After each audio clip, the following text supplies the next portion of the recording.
Hello everyone, welcome to my kitchen. আমার রান্নাঘরে তোমাদের সবাইকে অনেক অনেক ওয়েলকাম। আর তোমাদের সবাইকে ওয়েলকাম জানিয়ে আমার আজকের রেসিপি শুরু করছি। তো আমার আজকের রেসিপি হচ্ছে চিকেন পকোড়া। আর এটা খুব সিম্পলভাবে তোমাদেরকে কিন্তু তৈরি করে দেখাবো। তো চলো শুরু করি আজকের রেসিপি চিকেন পকোড়া। তো তার জন্য প্রথমে আমি নিয়ে নিয়েছি এখানে চিকেন।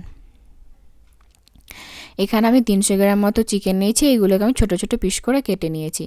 তো এখানে আমি এটা প্রথমে ম্যারিনেশন করব, তার জন্য প্রথমে দিয়ে দিলাম পেস্ট। এখানে আদা রসুন আর পেঁয়াজের পেস্ট দিয়ে দিলাম, তার সাথে দিলাম স্বাদ মতো লবণ, দিয়ে দিলাম কাশ্মীরি রেড চিলি গুঁড়ো 1 চামচ, আর দিয়ে দিলাম লঙ্কার গুঁড়ো 1 চামচ।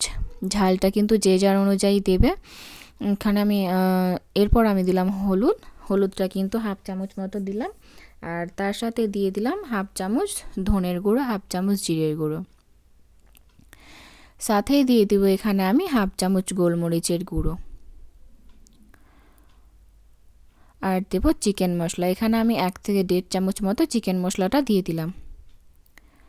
আর দেবো এখানে 1/2 চামচ মতো গরম মশলার গুঁড়ো। গরম মশলার গুঁড়োটা অপশনাল, এখানে নাও দিতে পারো, যেহেতু এখানে চিকেন মশলাটা দেওয়া আছে। তো এরপর আমি এখানে দেবো ধনেপাতা কুচি।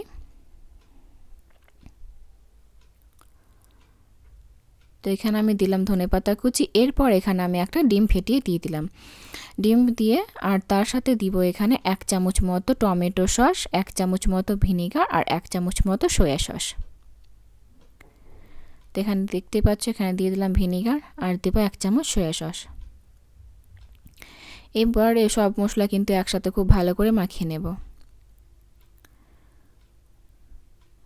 তো মশলাটা ভালো করে মাখানো হয়ে গেলে, তো এটা আমার মাখা হয়ে গেছে। এবার এটা আমি 10 মিনিটের জন্য রেস্টে রেখে দিয়েছি। 10 মিনিট পর ফিরে আসলাম। তো এখানে তেলটা গরম হয়ে গেছে। এবার আমি সব পকোড়াগুলো কিন্তু একে একে ছেড়ে দিলাম। তো একে একে সব পকোড়াগুলো ছেড়ে দেবো। আর এখানে আঁচটা কিন্তু মিডিয়ামে রাখতে হবে, কারণ ফুল আঁচে রাখলে ওপর থেকে পুড়ে যাবে আর ভেতরে কিন্তু কাঁচা থেকে যাবে।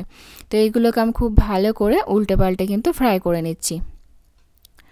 তো খুব ভালো করে কিন্তু আমার ফ্রাই করা হয়ে গেছে। এবার এইগুলো কিন্তু আমি একটা পাত্রে তুলে নিচ্ছি। তো এটা খুব তাড়াতাড়ি হয়ে যায় আর খুব সিম্পলভাবেই কিন্তু বানানো। তো দেখো এগুলো কিন্তু ফ্রাই করা হয়ে গেছে। এবার আমি এগুলো তুলে নিলাম। তো এবার গরম গরম সার্ভ করুন যে কোনো চাটনির সাথে। ভিডিও ভালো লাগলে লাইক, শেয়ার এবং সাবস্ক্রাইব করে দিবে। দেখা হবে পরের ভিডিওতে।